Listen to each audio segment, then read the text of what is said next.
to Bangin Gears, a car show made by a group of car nuts who want to make every car guy's wet dream a reality. We call our group Cup Gang, which stands for Cars Unite People. We started making car videos just for fun, but now we're taking that fun to the next level. We're here to create the most audience interactive car show ever. We'll go anywhere and do whatever it takes to show you the most outrageous car porn on earth.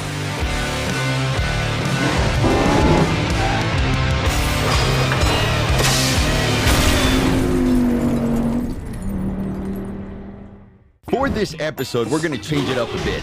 We're gonna leave our beautiful state of California and we're taking our fun far, far away from home. How about we head to one of the largest, most badass car conventions there is, the Geneva International Motor Show. Let's see what kind of trouble we can stir up over here.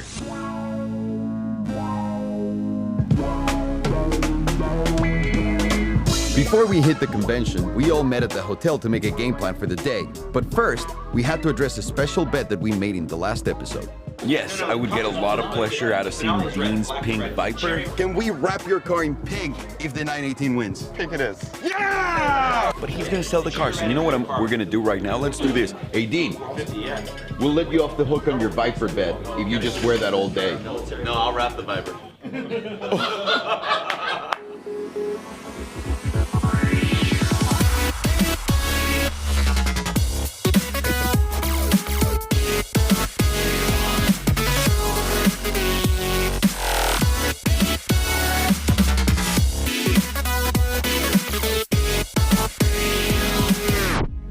What is going on, Cup Bangers? How are you? We're here at Hamann. I don't know if you've ever checked out the sickest body kits in the world, but these guys make them, and they were also kind enough to let us stand here like morons in the middle of a show with people staring at us in a weird way to do this. We wanted to do a first as far as the Geneva show goes, and I think any show. We're bringing you the real buyers, brokers that get these cars, and we're gonna talk about it. We're probably gonna chew a few of them, and no one should take anything personal. Everything is just nice talk, and this is what real buyers conversations look like, spec-wise. Why is he in the middle? What's rolling?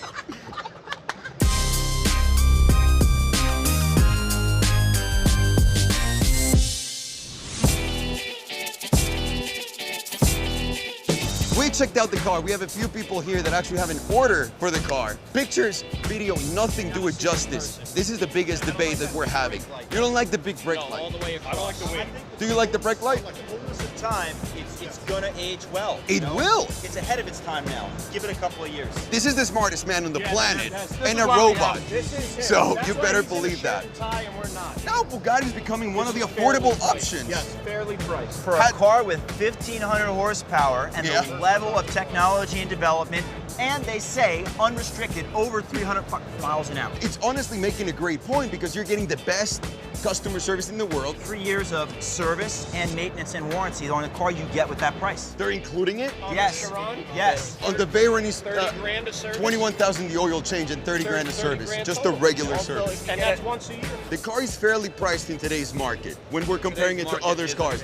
When we're comparing it to the Agueras, when we're comparing it to the Paganis, it makes a lot of sense to own that car. For the first time ever, I want to say that being a Bugatti owner makes sense. And I know a lot of Bugatti owners are going to get butthurt, including some of these people.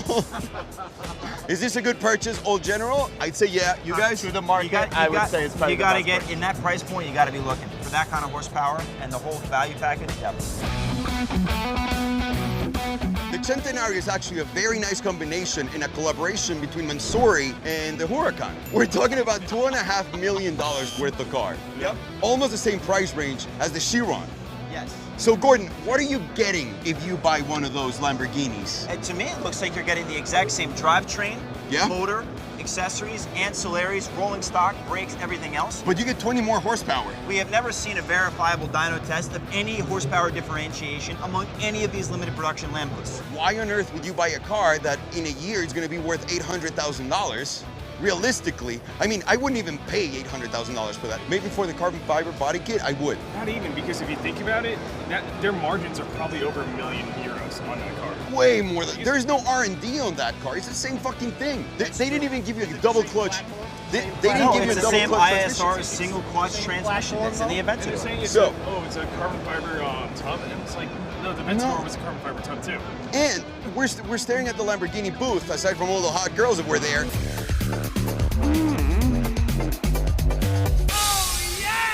And I think the reason why we don't have an SV sitting there, because if you put the SV on paper and the Centenario on paper next to each other, they're gonna look retarded. So I think it's a general, not a good buy.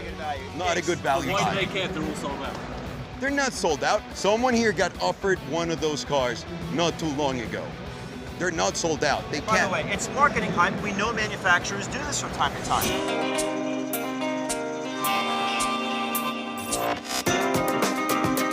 You were talking about it, like you wanted to spend 800 grand for a body, for a carbon fiber body.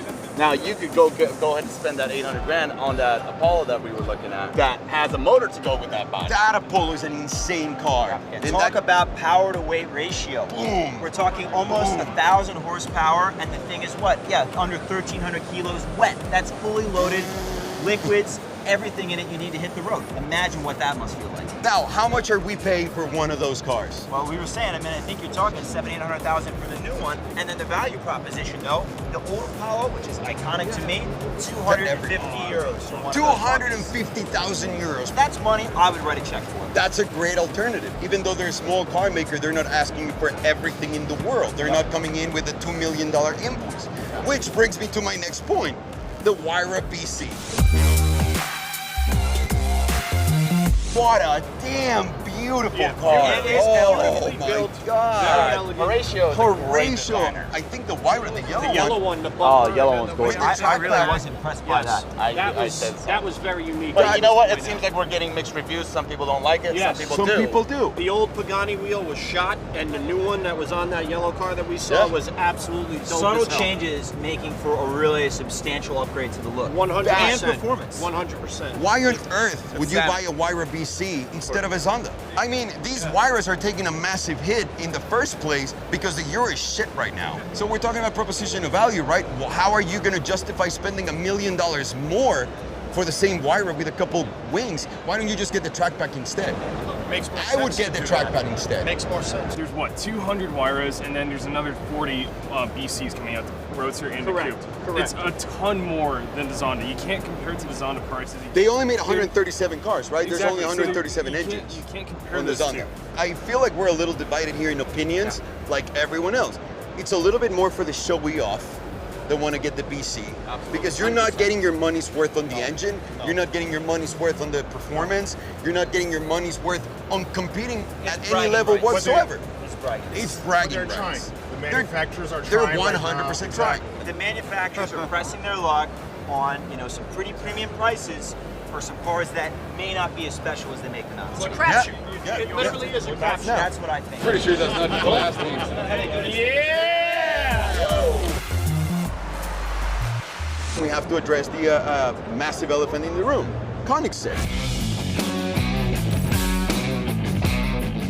That's a big alternative to the car. Undoubtedly. At that level, you're talking about $2.5 million. What kind of Koenigsegg can you get for $2.5 million? A 1-1. It's again one of those like limited edition runs, limited production runs, because Koenigsegg cannot produce more than 18 cars a year. When we talk about getting it all together as a value proposition for the buyer, the egg is starting to get kind of interesting to me. At that point, that's where the egg Because you've becomes got a real the crazy player. power to weight ratio, 100%. the exclusivity, the hand-built thing. But as you say, I think you were about to come to it, the service in the U.S. Koenigsegg hasn't proven itself in the U.S. on a secondary market, so you don't know what it's going to do. There's less than 10. So how can you even gauge a market for that car in the but U.S. you as can't. you can? I won't spend 1.5 million on anything unless she is as good as 918 or close to 918. That's a great Compare them. But the Koenigsegg value proposition to all the craziness that it has, with all the amount of horsepower, with all the amount of torque, with all the biofuel, with all the technology that they're bringing, within the Regera, within the Agera, whatever you're looking at, it's an interesting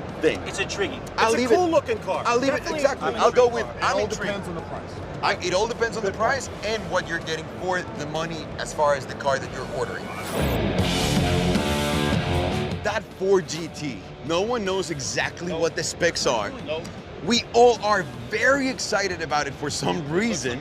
And they're bringing back what I love, which is we want to win races. And I'm putting out a street performance car for everyone else. We don't know what the numbers are, but it makes a very interesting proposition. There's no real answers until they really figure it out. Absolutely. But the hype is real. I'm intrigued. I like to buy one. They Ford did. definitely stepped its game up with that car. I'll give him Applause that. for it. Yeah, Yes. absolutely. They listened to everyone that was begging for another 911 GT3-like car with a manual gearbox. Now, they're giving preference to us, the guys that got the bigger cars, to get them. What does that mean? The little guy that can afford maybe a little bit more now is gonna pay more because they want to have what we have. He's gonna pay So you're building that. for one of these Well, cars. the rumor from day one when the car was rumored was 250 over sticker. And I think it's holding, and I want to bet that one car, at the very least, or two, are going to sell at 250. It may, but you know what? Guys, Now, guys The like first two me, in the U.S. that will get that. Now. Because somebody's going to Of want to have that course, of prestigiousness. course, no question. Who says prestigiousness? The Jew, the golden Jew. Is that not what a word? No. Leave it to the Asian to correct me. They know that at this point they're going to build the last naturally aspirated engine that they have with the manual, which whether you like it or not, if you're a holder of that car, you're going to make money at some point.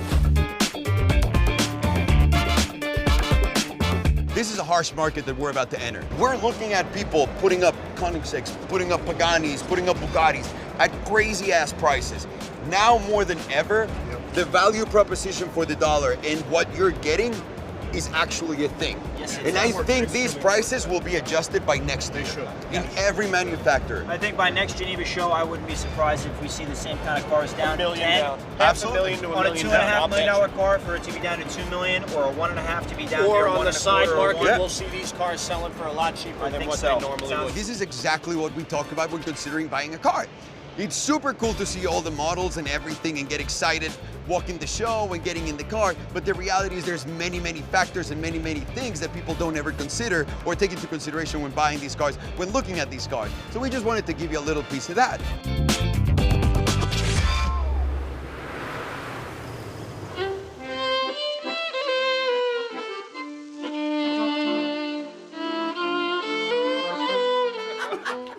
And Abdul goes, "Give him your shoes."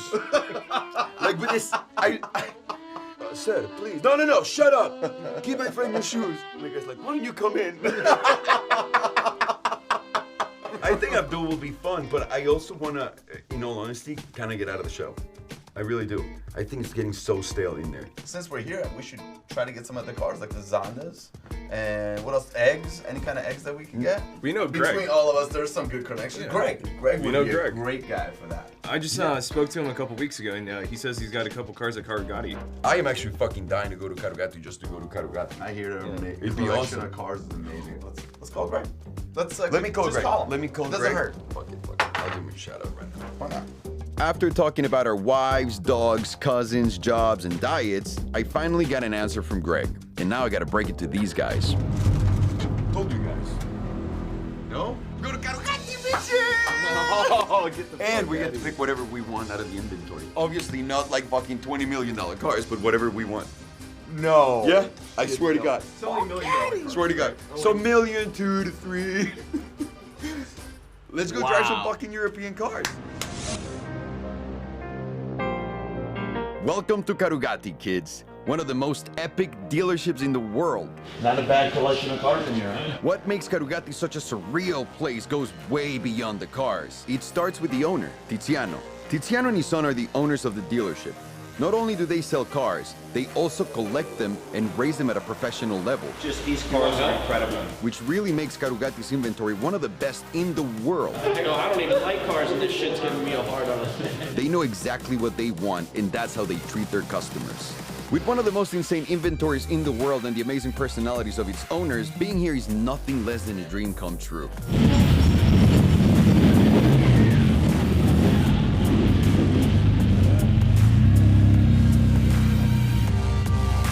And not only that, but thanks to the massive hookup and the relationship between our friend Greg and Tiziano, we were able to come check out the store and also drive 3 of the most epic cars in here. The legendary Maserati MC12, which is owned by Greg, and get this, there's only 50 in the world, the epic Pagani Zonda F. This motor is one of the best sounding motors of all time.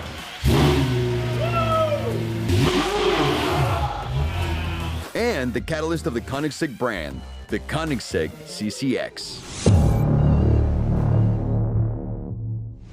Let's go for it. You guys take action. Action. This is the one car I've always wanted to own, but these are not necessarily street legal in the US. You have to do a conversion. That's right. So they made a total of 50 cars, and I think there are probably only about 10 of them in the US that were brought in and federalized to be driven on the roads or kept in private collections. Listen to the exhaust, just to begin with. Look at the mentality and madness of the car. It's insane, this thing. It sounds like we're riding inside a 1995 Formula One car, or better yet, a 2007 Maserati GT1 World Championship car, because that's what this is, man. Fuck yeah, this is a World Championship winning FIA GT1 car for the street. Just listen to that howl. He does put a It fucking gives bass. me the chills. Oh, getting a gauge of how massive the car is, it's really, really, really hard. And it's getting really, really scary, especially when we sell those big ass trucks, right? Yeah, exactly. There comes one now. Oh shit. One thing that's amazing about this car, it's got chain and gear driven cam setup. What that means is you get that mechanical noise that's absent in modern cars, something that only did in race cars. I love the Enzo, every single thing about it. This takes the cake, dude. You know, this is just one of those top 3 all-time cars ever driven in. It might be a top 1. It's a top, I mean, you know, this is that face when you do. It's probably a fucking top 1. But we have other cars that we're gonna be looking at in this European tour. The fuck? Holy shit! A loose moment in a very loose car. You need a lot of respect. That brings us to some of the stats on the car. 620 horsepower in a car that weighs less than 3,000 pounds. And 345 section rear tires are not enough to hold this monster on the ground when you just dip into the throttle. My heart's beating 1,000,000 miles an hour. I think I just set myself a little bit. In case you didn't see, my eyes grew wider than the brake discs on this car, and my butt puckered up. I thought our road trip was gonna end that fast, but I'm glad we're still on the road. Listen, somebody is up there looking out for us. A car that they started with a production motor and production chassis and turned into a car that won FIA championships in 2005, 6, 7. Years after they stopped producing the car. That's how competitive it was. Why? Because it's got these insane aerodynamics, a crazy motor, and by the way, this is chassis number 15, one of the first 25, a Michael Schumacher provenance car. Here we go again, going over a bridge. I don't think there's room for 2 cars on this thing. Oh my God. Fuck me. We were within inches of that Mercedes. Fuck me. Oh! Hang on. Holy shit. So can we call it a bargain in today's market? Absolutely, no question. And by the way, you know, there are always differences in the prices of cars depending on the market. In the US, they're about 1.7 to 2 million, as they said. Europe around the same. Yep. If you live in Dubai or other parts of the world, they're even cheaper. Just to get back into a little bit of the technical specifications, carbon fiber monocoque tub with aluminum Nomex honeycomb, they did mount the engine on a subframe instead of directly bolting it to the tub. But you know, that's about the only concession to civility in this car. Why? Because they knew they were gonna make 25, 50 cars that people might actually drive on the road.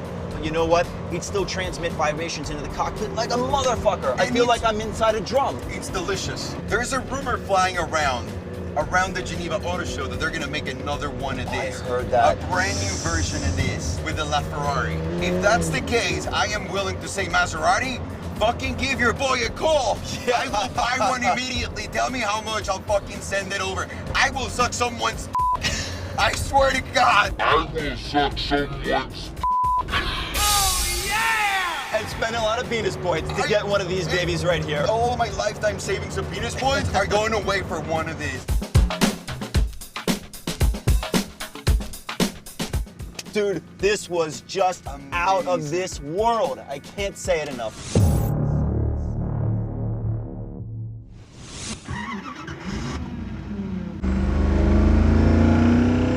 are in the Koenigsegg CCX. We're riding along with Mark from Carragati. The first thing you notice when you get in this car, aside from the electric purple interior, is the fact that this is such a unique, exquisite machine. It's got a unique sequential shifter where you pull back for upshifts like this, and downshifts are actuated by pressing the lever forward. It feels like I am driving a spaceship. You've got that blower whine coming from behind you. This is a supercharged motor, making about 800 horsepower or more. This is one of the earlier generations of the Koenigseggs. It's got a 4.7 liter motor, bags of torque, and just gobs and gobs of power. Top speed on this baby, somewhere north of 210 miles an hour. 2,000 RPMs here in second gear. We bring it up to 3,000. And give it a very authoritative pull on the shifter. We're hammering along into the next gear. I have no nervousness. The MC12 really felt like a race car, like it just wanted to swap ends with you, because that's what it's designed to do. This CCX, yes, it's got a race type of heritage, but it's a car that's designed to be driven on the roads. You got the new Agera, the Agera RS, and of course they have the new Regera, which we saw at the Geneva Auto Show and we loved. But I'll tell you what, this is one hell of a car. I think the asking price on this thing is around 700,000 euros. That's not small potatoes by any means, but you know what? For a car that was made basically entirely by hand in a little factory in Sweden, I don't know, it seems pretty compelling to me. Oh, I just shifted around 4,000 RPMs, got a little bit of that boost from the supercharger building. This is one compelling car. I'm a little more technical guy than Alejandro is, but I'll tell you what, if he were in this car right now, he would be saying a couple of things. One, oh my God, it also feels like sex on wheels. Two, you got a lot of penis points for driving this thing. And three, I don't think there's anything else that I've driven that's like this. Oh my gosh! We just shifted up into third or fourth gear here, pulling about 4,500 RPM. Now I'm banging a downshift. I'm banging one more downshift, trying to match the revs. It's butter smooth. It feels something like actuating a rifle bolt, but there's no jerkiness in the driveline. Porsche, let me tell you, if you had been putting a clutch like this into the Carrera GT back in the day, you would really have had a home run on your hands. Here we go, guys. First gear, 3,000 RPMs, 4,000, here we go. 4,500, that blower wine's just starting to kick up, and 5,000. Oh my gosh.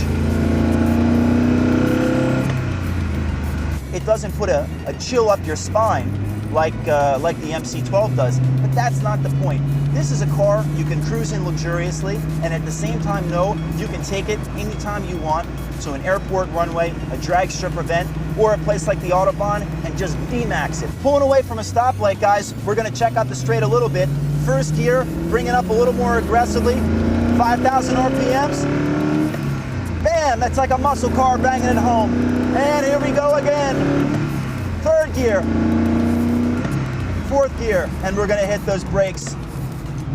Little heel toe action, one more, and we're back down into second gear. What a balls out supercar. The torque is just limitless, and the power just keeps on building. If I were to push it much past 5,000 RPMs, up to the power peak at 7 grand, this thing would be sailing.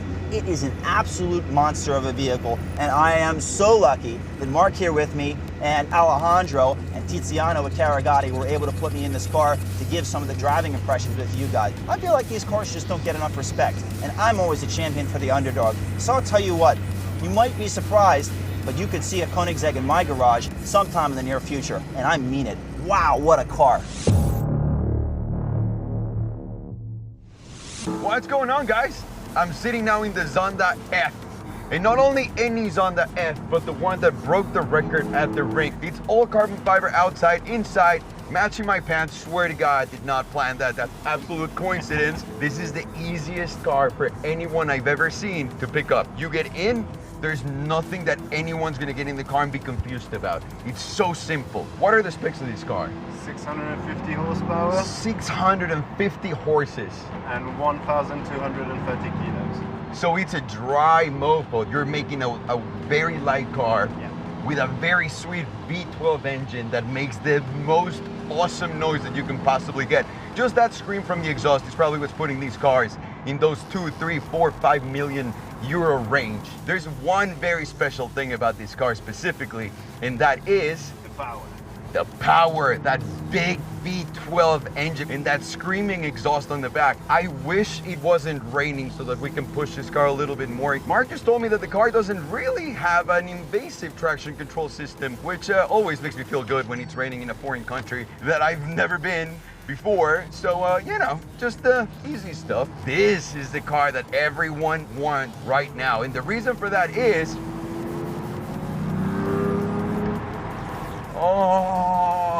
I think there's many reasons now that I'm just pushing the car a little bit. It doesn't feel racy. It doesn't feel overwhelming. It's not big. It's very manageable as far as the size go. Everything inside of it is just orgasmically beautiful. The whole thing with Pagani started with the Zonda, right? Yeah.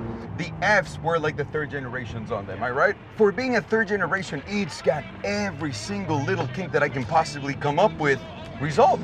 This car is beautiful to look at. It's wonderful to drive. Oh, I just want to go. I just want to go. But there's these dumb camera people in front of us. What are your favorite things about this car? You're more familiar with the car all in. Power to weight ratio is just amazing. So that's a big Pagani, a big Pagani trait. They do a lot of power with not a lot of weight, and that's what's put them in that competition That's the place. most important thing. Get a light car. That's what most supercars are lacking. Now they are, and you go through those fast turns, and even though all the electronics are helping you, you do feel that weight. Pretty much, you can smoke an F12 with this car without even being a race driver. Yeah. The throttle response, I mean, that's probably one of my most favorite things until now, driving the car, just a little bit more. And then you hear, woo! These fucking roads are amazing. This is gonna be the next McLaren F1. There's gonna be one day when everyone's finally gonna realize what a piece of machinery this is, and they're gonna start throwing $6, $7, $8, $9 million figures before you know it. Let me go. Stay in here. This is the first shot at a supercar that they ever took. Not with the F, but with the Zonda. And they made one of the most epic and legendary cars that's ever grazed the earth. Let's give it the full enchilada, son.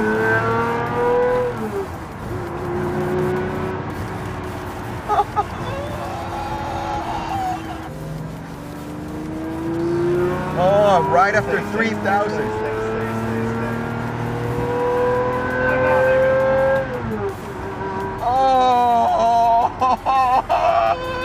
I really want one of these. I hope they can legalize this in the US, honestly.